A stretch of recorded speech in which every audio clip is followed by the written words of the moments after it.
D'être réunis, accompagnés des résidents de la maison Jean-Eudes Bergeron, ainsi que les parents, les bénévoles qui les accompagnent. Écoutez, c'est assez incroyable. Ils sont partis ce matin du lac Saint-Jean, malgré tous les défis techniques que ça représente pour eux d'être présents avec nous aujourd'hui à l'Assemblée nationale. Ils sont venus exprimer un souhait, un vœu, une demande au gouvernement du Québec. Ils ne veulent pas retourner en CHSLD. Ils veulent continuer à vivre avec leur famille, avec leurs amis, et ça s'appelle la maison Jean-Eudes Bergeron. C'est la seule résidence pour personnes lourdement handicapées physiquement au Lac-Saint-Jean. Un milieu de vie qu'on peut dire d'exceptionnel, une maison qui est flambant neuve, digne de tous les meilleurs critères de notre société d'aujourd'hui. Le hic, c'est qu'il y a un grave problème de financement récurrent et ce problème de financement est lié directement aux enveloppes gouvernementales. Il faut savoir que la maison Jean-Eudes Bergeron, ce ne sont pas des gens qui se sont improvisés à dernière minute en fondant cette maison en 2014. C'est en collaboration avec le ministère de la Santé ainsi que le milieu au Saguenay-Lac-Saint-Jean qui s'est pris en main pour trouver les sommes nécessaires à la construction et à l'offre de services pour les personnes lourdement handicapées.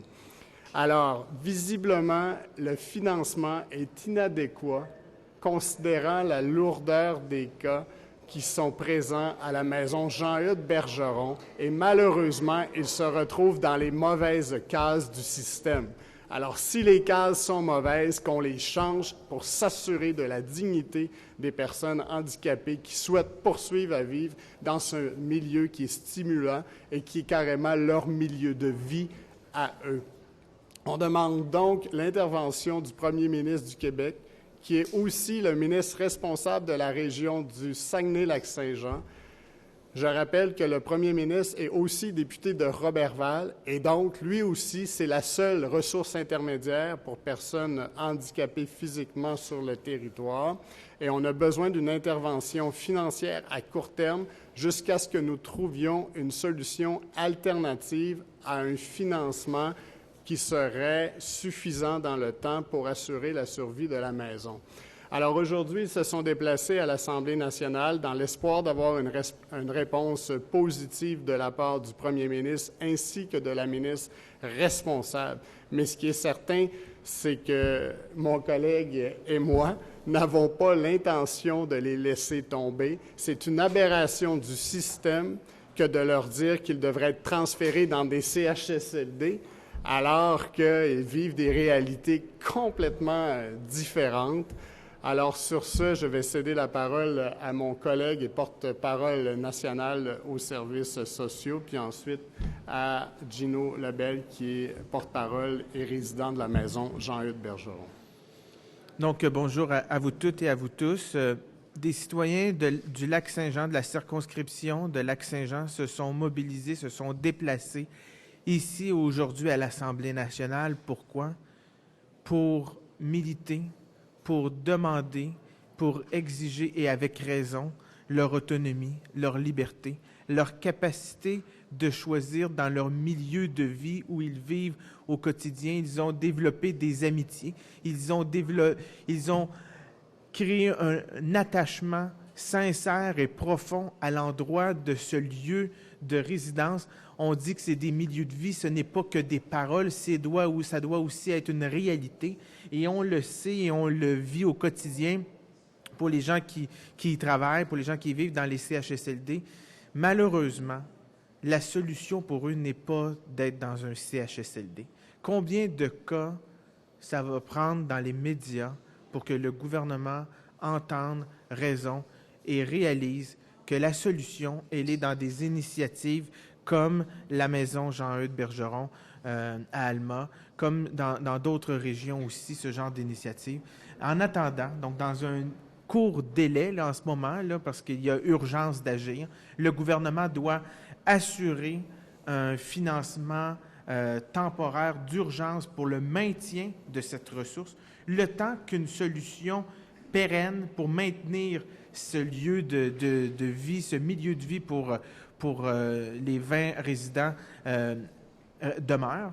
Mais aussi, il faut que le gouvernement prenne à bras-le-corps cet enjeu et règle la question. Le docteur Barrette a dit récemment que s'il fallait sortir toutes les personnes handicapées des CHSLD, il le ferait, mais on a ici une ressource qui, au quotidien, fait ce que le ministre souhaiterait, c'est-à-dire s'adapte à leur réalité en tant que personne avec un handicap, vivant avec un handicap.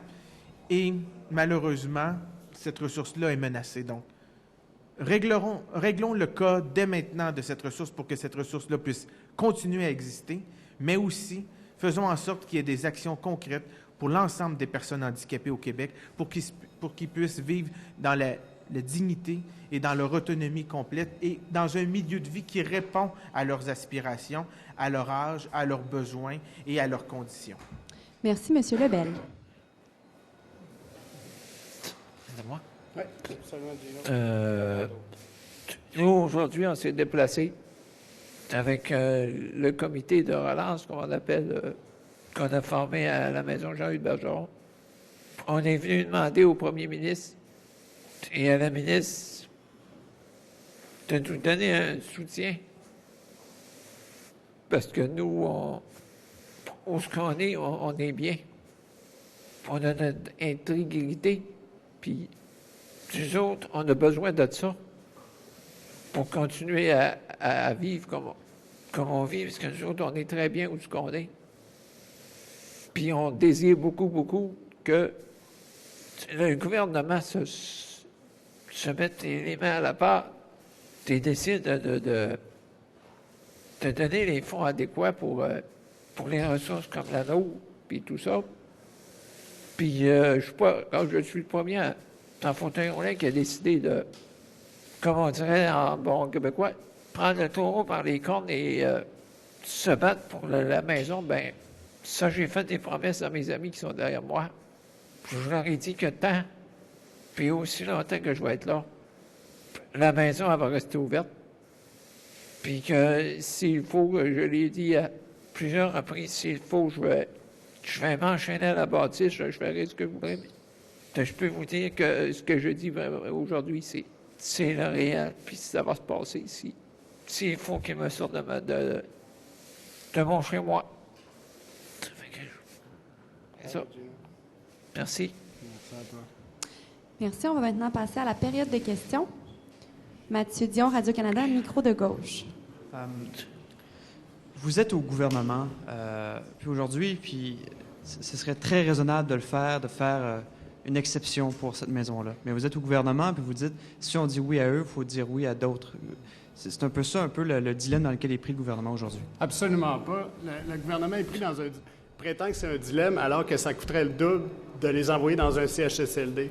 Alors, peu importe l'analyse que vous faites, si vous faites l'analyse plus humaine, vous allez dire, mais c'est fou, complètement fou de les retirer de leur milieu de vie, de leur maison, de leurs amis. Puis si vous regardez purement sur le plan administratif, bien, vous dites aussi, c'est fou de payer le double de ce que ça coûte dans la résidence intermédiaire actuelle. Alors, si on n'a pas les bonnes cases du côté gouvernement, qu'on en crée des nouvelles, parce que visiblement, ces nouvelles cases-là vont coûter moins cher que de les envoyer dans un CHSLD qui n'est pas approprié pour recevoir des personnes lourdement handicapées et qui ne sont pas en fin de vie, là, sont en santé, ils font leur vie, sont heureux, ils ont un milieu de vie. Ça n'a rien à voir avec la réalité d'un CHSLD. Est-ce qu'il faut à chaque fois y aller à la pièce? Bien, il faut éviter ça. C'est qu'il y a du monde qui ne se sont pas assurés qu'il y avait des cases suffisantes pour l'ensemble de la société québécoise. Et ça donne que ce sont des personnes lourdement handicapées et ça prend des gens qui les défendent, qui les représentent et qu'on s'assure que le financement soit adéquat pour qu'ils soient traités avec toute la dignité nécessaire. Mon collègue vous l'a dit tout à l'heure, on a Gaétan Barrette, la main sur le cœur, qui dit « Les personnes lourdement handicapées, c'est pas leur place dans un CHSLD, mais que les babines suivent les intentions du gouvernement et qu'ils prennent l'exemple qu'on devant vous aujourd'hui, où la résidence est flambant neuve. Elle vient juste d'être construite. Elle est fonctionnelle. Ils l'aiment. C'est leur milieu de vie. Tout ce qui manque, c'est 25 000 $ par mois. On ne peut pas croire qu'on va fermer une résidence pour 25 000 $ par mois. Et M. Lebel, je peux vous poser une question? Oui. Qu'est-ce que ça vous fait quand ce qu'on entend du gouvernement, finalement, c'est que il n'y a pas de case pour vous. Bien, je vais vous dire de quoi. On dirait que il y a la case où les personnes âgées ont leur case et les personnes avec une déficience mentale ont leur case. Mais nous autres, les handicapés on dirait qu'on est entre deux. On dirait que nous autres, il n'y en a pas de case pour nous autres. On dirait qu'on n'est pas là. On n'existe pas. C'est ça. Ça vous fait quoi? Ben, ça fait que, gars, je vais vous dire, moi, j'ai habité avec ma mère, ça fait longtemps, puis pour le CLSC dans le temps de Saint-Marin, ben, si vous n'êtes pas capable de vous occuper de votre garçon, placez-le. Puis là, je me suis trouvé une place idéale qui est appropriée à mes soins, puis aux soins de mes amis. Puis là, on me dit que non, là, ça ne marche plus. Que c'est pas normal. Et M. Cloutier, je peux vous poser une petite question juste sur l'aide alimentaire pendant que vous Absolument. êtes là. Le ministre Proulx a dit ce matin qu'ils vont permettre aux écoles de catégorie 8 de recevoir l'aide alimentaire. Pour vous, est-ce que c'est une victoire? C'est clairement une victoire, clairement un pas dans la bonne direction. Puis on a une responsabilité au Québec, s'assurer que tous nos enfants n'aient pas faim lorsqu'ils entrent en classe et qu'ils puissent se concentrer sur l'apprentissage. Est-ce que c'est encore assez? C'est certainement un grand pas dans la bonne direction. Il faudra voir les impacts réels ensuite sur le terrain, mais on salue ce recul gouvernemental qui est clairement un pas dans la bonne direction pour nos jeunes au Québec. Merci. On va rester en français avant. Pascal Dugas, QMI. Donc, on dit qu'à court terme, on a besoin d'argent pour garder cette maison-là ouverte. À long terme, c'est quoi le plan qu'on devrait mettre sur pied? C'est hyper compliqué, le plan à long Ouais. terme, mais on a espoir d'y arriver. Le plan à long terme implique 3 ministères. 2 plus directement et le ministère de l'Emploi également. À moyen terme, sur quoi on travaille, c'est une collaboration entre l'Office municipal d'habitation ainsi que le ministère de la Santé et des Services sociaux pour créer un office d'habitation sous la responsabilité de Ville d'Alma. Alors, c'est une espèce... Patrick Lagacé comparait ça ce matin à la création de l'univers qui trouvait moins complexe que le montage financier sur lequel on travaille. Mais ceci étant dit, on a espoir d'y arriver. C'est pour ça qu'on demande une aide ponctuelle au moins 5 mois pour se rendre à Noël, le temps de se revirer de base sur le modèle administratif, mais on a espoir quand même de trouver une solution sur le moyen terme. Mais encore faut-il que la résidence soit encore en vie à partir de juillet. Est-ce normal que ça soit compliqué comme ça? Absolument pas. C'est ce que je vous disais tout à l'heure, c'est qu'on malheureusement, il n'y a pas les bonnes cases pour les bonnes personnes. C'est pas normal qu'on ait à choisir entre une résidence intermédiaire qui coûte la moitié du prix ou un CHSLD qui est le double. Il me semble qu'entre les deux, il y a sûrement moyen de trouver des alternatives. Puis j'espère que ça sera la réponse du premier ministre tout à l'heure en Chambre. Croyez-vous qu'il y a des dizaines d'autres maisons comme celle-là au Québec qui sont dans une situation semblable et qui ont à s'inquiéter d'une éventuelle Mais fermeture? l'ensemble des ressources intermédiaires au Québec sont menacées au quotidien parce que l'argent ne répond pas aux besoins réels sur le terrain. Donc, que ce soit pour les personnes handicapées, que ce soit à la protection de la jeunesse, que ce soit pour tous les niveaux, les ressources intermédiaires sont sous-financées parce que, bon, on pourra embarquer dans le détail, là, mais la grille de classification ne répond pas aux réels besoins, ce qui fait en sorte qu'ils sont sous-financés. C'est très difficile de maintenir des ressources intermédiaires actuellement au Québec à cause du manque d'argent, du manque de personnel. Les gens quittent, ce qui fait en sorte que pratiquement tous les mois, des ressources ferment au Québec. De nouvelles doivent être ouvertes. Là, il y en a une qui est ici, là, puis que ça fonctionne, les gens sont heureux, là. Il manque un peu d'argent, mais c'est une solution, là. Puis comme Alexandre le dit, ça va coûter le double d'être en CHSLD. Donc, sur le plan financier, il n'y a pas de gain pour le gouvernement du Québec de laisser fermer cette ressource-là. Et sur le plan humain, encore moins. Donc, il n'y a qu'un seul gain qui peut être permis, qui est rêvé, qui est accepté, puis qui doit être réalisé, c'est de maintenir cette ressource-là ouverte pour faire en sorte que ces personnes-là puissent continuer d'être ensemble. Puis on le voit là, ils sont heureux de venir ici à Québec, malgré dans des situations difficiles pour eux, mais ils sont heureux parce qu'ils sont ensemble. Puis moi, c'est pour ça qu'on doit continuer à se battre, puis on va continuer à se battre pour permettre à ces gens-là de continuer d'être ensemble, mais aussi pour toutes les personnes handicapées au Québec qui souhaiteraient de pouvoir vivre ce privilège-là qui est aujourd'hui menacé. Merci. Est-ce qu'on a d'autres questions en français? Oui. Caroline Plante, La Presse canadienne. Bonjour, M. Cloutier. Bonjour. Sur les infrastructures scolaires, donc, le ministre annonce aujourd'hui 400 millions pour 41 projets. Est-ce que vous êtes satisfait de cette annonce? Je sais que cet hiver, vous dénonciez le fait qu'il y avait du retard dans l'entretien des écoles. Alors, aujourd'hui, on annonce de l'argent pour l'agrandissement et la construction de nouvelles écoles. Qu'est-ce que vous en pensez? Je voudrais qu'on est un peu échaudé par rapport aux annonces du ministre en infrastructure. Je veux quand même vous rappeler qu'à chaque fois qu'on annonçait des sommes, donc des montants globaux, 400 millions, 600 millions, on n'a jamais dépensé les sommes qui avaient été annoncées. Alors, vous nous permettrez de douter encore une fois de l'exactitude des montants qui ont été présentés. Et si l'année prochaine, lors des études des crédits, nous arrivons effectivement qu'ils ont dépensé la totalité des sommes qu'ils ont annoncées, je serai le premier qui soulignera cet accomplissement. Ceci étant dit, le pire ministère qu'il y a au Québec quant aux atteintes des objectifs en matière d'infrastructure, c'est le ministère de l'Éducation. 65 des sommes sont réellement dépensées par rapport à ce qui a été annoncé. Il y a tout un écart entre les deux. Alors, permettez d'exprimer un certain scepticisme. Ceci étant dit, s'il devait dépenser 400 millions, comme il l'a dit, comme il l'a annoncé, évidemment, les investissements en infrastructure en éducation sont urgents et réels. Vous doutez que les projets seront réalisés cette année? C'est que le ministère de l'Éducation n'a jamais été capable de remplir ses promesses. Et à chaque fois, on nous a fait des grandes promesses ici à l'Assemblée nationale. Puis en bout de course, lorsqu'on étude les crédits, donc avec la lunette de l'année précédente, on réalise que seulement 65 puis je pourrais vous donner le tableau tout à l'heure, en étude des crédits, on a par ministère ceux et celles qui rencontrent les objectifs qui ont été annoncés pour les infrastructures. Et je vous le dis, celui qui réussit le moins bien, c'est le ministère de l'Éducation. Et la réponse du gouvernement, c'est de dire c'est normal, c'est pas nous autres qui contrôlent, ce sont les directions d'établissement, ce sont les commissions scolaires. Et j'avais répondu à ce moment-là au ministre, si c'est si compliqué, pourquoi vous ne changez pas les règles? Qu'est-ce qu'on devrait prioriser? L'agrandissement, la construction de nouvelles écoles ou la rénovation des écoles vétustes? Bien, c'est évident. Sur l'île de Montréal, c'est 95 des écoles. Fait que choisissez n'importe laquelle. Les chances que vous trompiez sont à peu près nulles. 95 des écoles sont à retaper.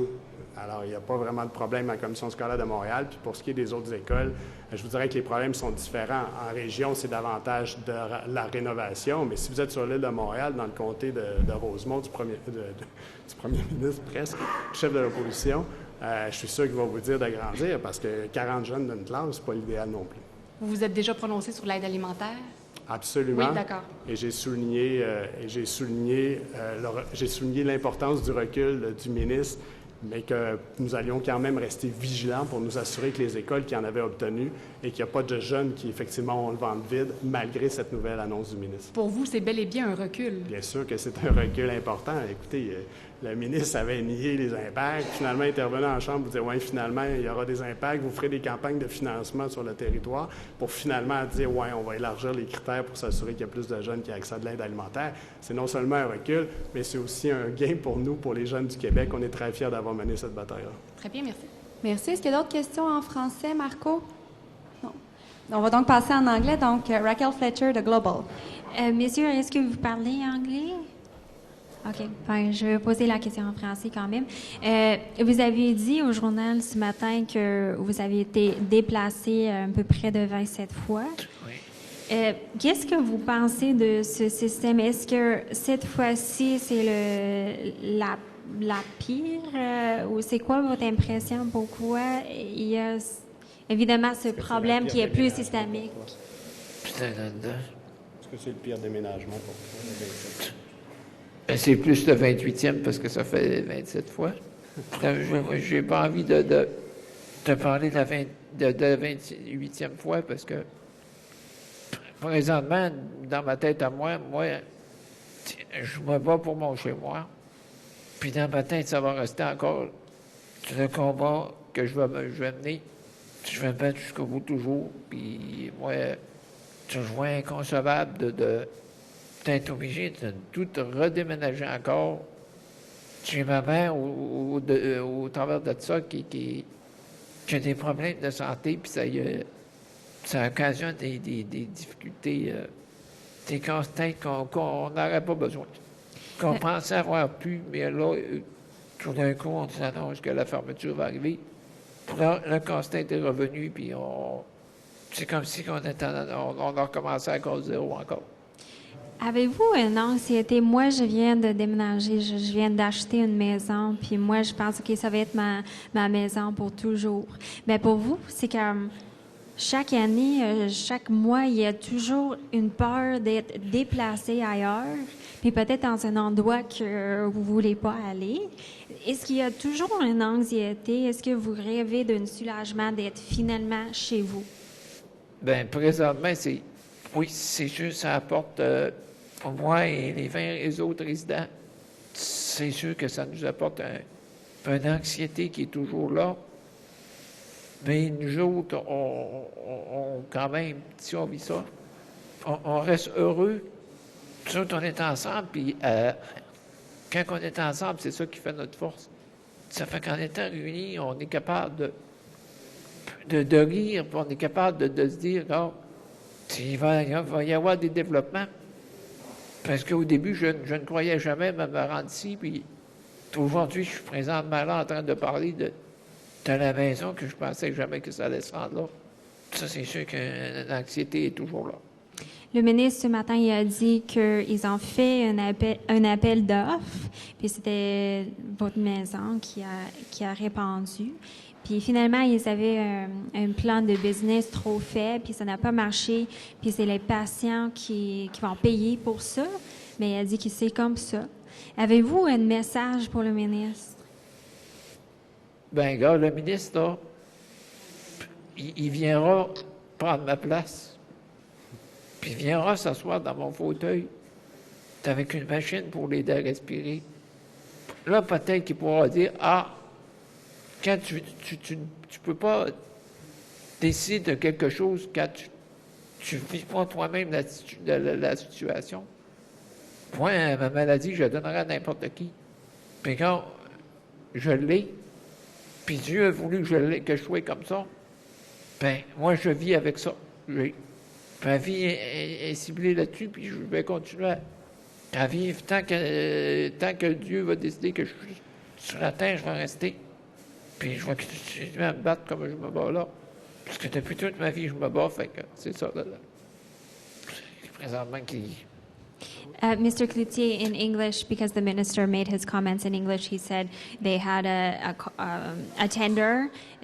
This house responded to that tender. They had a weak business plan. It didn't work in the end. So he said he's trying to find another solution other than the CHSLDs.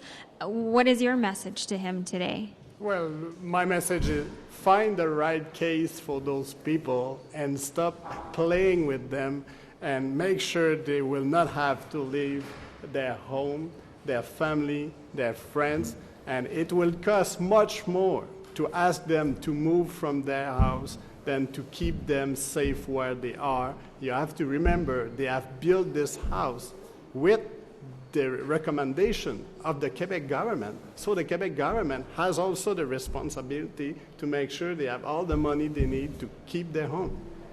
Is there anything else that you would like to say or that you're going to say in question period directly to the minister about this I'm issue? asking the Prime Minister, because that's also his writing, to make sure that the service is offered like everywhere else in Quebec.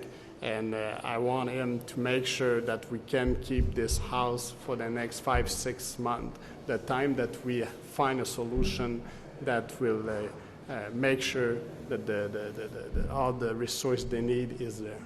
And when is it scheduled to close? I'm sorry? When is it scheduled to close?